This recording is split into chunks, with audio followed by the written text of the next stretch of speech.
तो इसलिए राहुल गांधी का इतिहास बोध कैसा है आप इससे समझ सकते हैं। तो उनका जो बयान है उससे आप समझिए वो बताने की कोशिश क्या कर रहे हैं।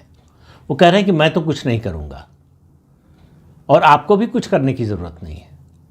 आप बैठ के घर में आराम से कंबल ओढ़ के सोइए, भरपेट खाना खाइए।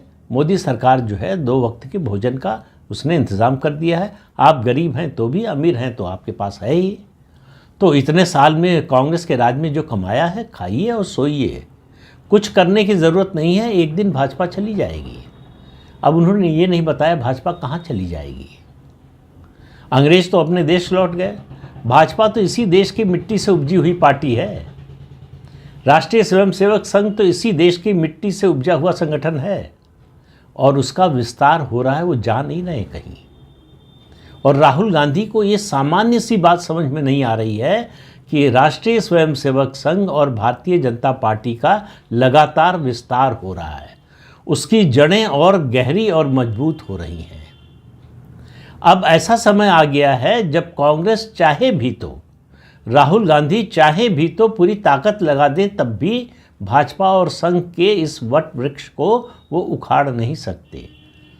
वट वृक्ष को उखाड़ना तो दूर, उसकी टहनी भी नहीं तोड़ सकते, ये भी उनकी क्षमता नहीं रह गई है। लेकिन उन्होंने ये नहीं बताया, ये नहीं पूछा कि उत्तराखंड में लगातार 2 बार और हरियाणा में लगातार 3 बार भाजपा की सरकार क्यों बनी। कांग्रेस पार्टी क्यों नहीं मुकाबला कर पाई, कांग्रेस पार्टी क्यों हार गई, उसके कारण क्या थे और अब हम क्या करें कि वो कारण दूर हो और हमारे जीतने का रास्ता बने, जीतने की राह आसान बने। क्योंकि इस सब का रोड मैप उनके पास है नहीं और ये सब सोचने का उनके पास समय भी नहीं है। उनको विदेश यात्राओं से फुर्सत कहाँ मिलती है। उनको राजनीति के इन मुद्दों से कोई मतलब नहीं है। उनको पता है कि उनकी पार्टी जीते या हारे, सत्ता में रहे या सत्ता से बाहर रहे, उनकी सल्तनत बनी रहेगी।